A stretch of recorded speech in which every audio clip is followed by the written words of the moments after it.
Oi gente, eu sou a Aline, por aqui eu falo sobre livros e outras paixões e hoje é dia de começar um pouquinho atrasado a segunda e última parte do blog de leitura de Memórias Póstumas de Brás Cubas.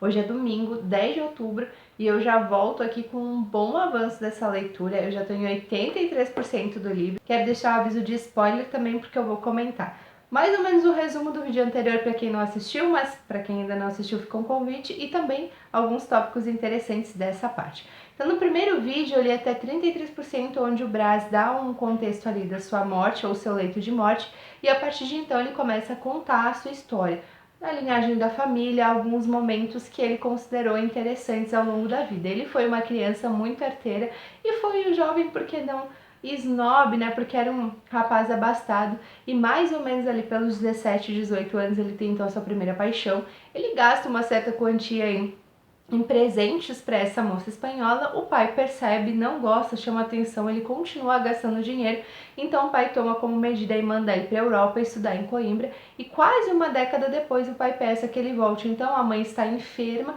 e o pai quer que ele assuma aí algumas responsabilidades. Eu parei justamente no trecho anterior, no vídeo anterior em que ele volta para o Brasil. Ele passou quase então uma década na Europa e o pai tem uma proposta para fazer para ele, que é uma vaga de deputado e um casamento. E foi a partir daí que eu retornei na sexta-feira à leitura e provavelmente esse trecho que eu li é o trecho mais importante da vida do Brás, é o texto das 30 e 40 anos dele, agora no momento em que eu tô ele já está com 50, e nesse período acontecem várias coisas significativas, por isso o aviso de spoilers. Então, por exemplo, ele perde a vaga de deputado e o casamento para um jovem mais influente que ele. Esse baque principalmente fere o ego do pai dele, que já é um homem de mais de 60 anos, e ele acaba, depois desse acontecimento, acelerando, né, o desgosto dele, enfim, tudo que ele tinha planejado para o filho e até para o nome da família, que esse é um tema muito presente na obra desde o início, nessa obrigação do Brás ter de continuar o nome e a riqueza da família. Então ele perde o pai mais ou menos nesse momento, e essa reflexão é do próprio Brás, né, que apesar do pai já estar numa certa idade, esse desgosto acabou acelerando um pouco o processo. É também nesse período, né, que o Brás volta a reencontrar a Virgília, que é a moça que ele aparentemente ia casar e não deu certo, e eles não se deram muita bola no início, mas se reencontrando anos depois eles se apaixonam e aí o Brás começa a ter um caso com essa mulher, que é casada com um político, então tem toda a questão ali de várias pessoas ali da corte sabendo desse relacionamento dos dois e pairando a qualquer momento alguém contar para o marido da Virgília, eles serem descobertos e o que isso vai acarretar. Então tem toda essa preocupação. E aí também o Brás tem alguns outros romances ao longo da vida que não dão muito certo por várias razões, seja porque a moça tem um problema na perna que não é do mesmo tamanho, seja porque a outra moça morre de uma doença que é febre amarela, que foi quando teve o primeiro surto de febre amarela no Rio de Janeiro. O livro intercala as referências históricas, como eu já comentei no vídeo anterior, né, com também a situação do Brasil. E eu esqueci de comentar na parte 1 que ele é um narrador interativo, então ele conversa com o leitor em diversos momentos do livro. No trecho em que eu estou agora, o Brás reencontra o Quincas mais algumas vezes e eu já tô até com o livro aqui, ó, gente, porque vai ser a minha próxima leitura, então o Quincas Borba, também do Machado de Assis, e ele encontra o Quincas em momentos bem diferentes. No trecho que eu tô, o Brás já está com 50 anos, ou seja, ele já está na reta final aí da sua vida, e depois da morte do pai, ele teve a briga com a irmã por causa da herança e ele passou a viver de uma forma mais reclusa, escrevendo alguns artigos sobre política e literatura. Ele recebe não uma super fama, mas um bom reconhecimento pela produção desses textos. Então agora ele já é deputado, né? Ele já alcançou mais ou menos aquilo que o pai tinha esperado dele, mas não pelos caminhos antes, né, planejados, e ele quer ser ministro. Então vamos ver como que vai ser essa reta final da vida do Brás. Eu volto na próxima atualização, porque eu já falei 5 minutos, então vou ter mais uns 2 ou 3 minutos para encerrar esse vídeo. E quando eu concluir 100%, eu volto então para as impressões finais e se eu conseguir um comentário sobre o filme. Então é isso, até a próxima atualização. Segunda-feira, 11 de outubro, segunda e última atualização dessa segunda parte do vlog de leituras de Memórias Póstumas de Brás Cubas. O Kindle tá desligado, mas eu vou botar a capa do livro em algum momento aí pra vocês, ou provavelmente já coloquei na parte 1. E eu finalizei, gente, a leitura desse livro hoje, na segunda-feira, os últimos capítulos, e também assisti a adaptação. Do trecho que eu comentei anteriormente, então, o Brás não consegue se manter na Câmara de Deputados e não consegue a vaga de ministro. Ele resolve então criar um jornal oposicionista ao governo e isso causa mais uma vez um atrito entre ele, a irmã e o cunhado.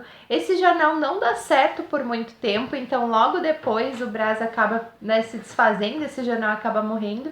Ele se reaproxima novamente da irmã e do cunhado e com o cunhado ele faz alguns trabalhos ali de benfeitoria, isso já na fase final da vida dele.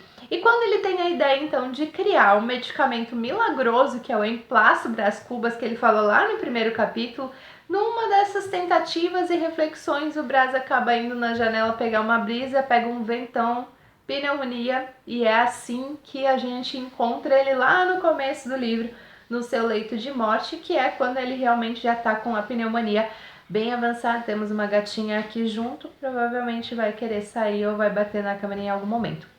Bom, gente, é basicamente isso, então, que eu queria comentar com vocês sobre os principais acontecimentos do livro.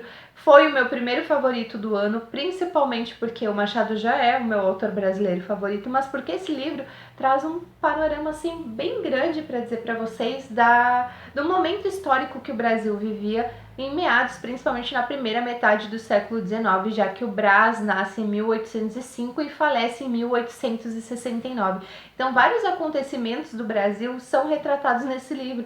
A própria relação entre as classes sociais, o fato do Brás ser, né, um jovem abastado, ser rico, a própria questão da escravidão também está ali descrita no livro. Tem um momento no final que ele encontra o escravo que o pai libertou, e esse escravo livre, esse ex-escravo, agora tem um escravo, inclusive ele está agredindo na rua. Isso deixa o Brás muito chocado, ele faz até uma reflexão sobre isso, que como esse homem, inclusive quando ele era criança, apanhou tanto, hoje ele tenta compensar um pouco dessa dor, passando, né, essa dor para outra pessoa. Então o livro tem várias reflexões que, né, como eu disse, essa foi a reflexão do Brás sobre esse tema, mas que faz também com que o leitor tire as suas próprias conclusões, né, sobre todos os assuntos que são tratados na obra.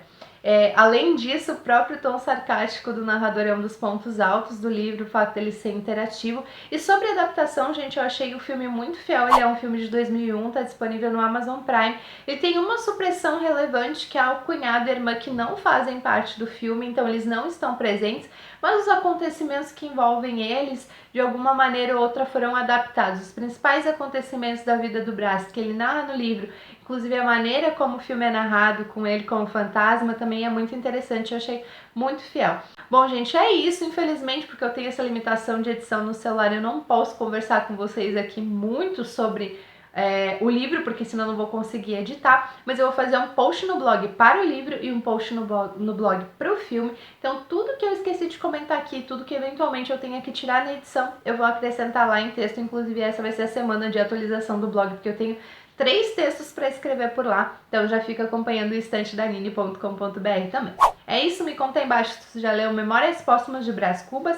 Eu, né, gente, separei o Quincas Borba porque ele é um personagem recorrente aqui, mas antes de ler esse livro, eu vou ler Lisa Gardner, que era o livro para estar no vlog lá com o segredo do meu marido e não estava. Então, vou dar um respiro, ler esse livro, e aí a próxima é o Quincas Borba, aí mais um do Machado. Agora sim é isso, acho que eu falei rápido pra caramba nesse vídeo. Comenta aqui embaixo se tu já leu, se tu gosta de Machado, se tu quer ler, se tu de repente tá estudando esse livro na escola, e a gente se vê no próximo. Tchau, tchau!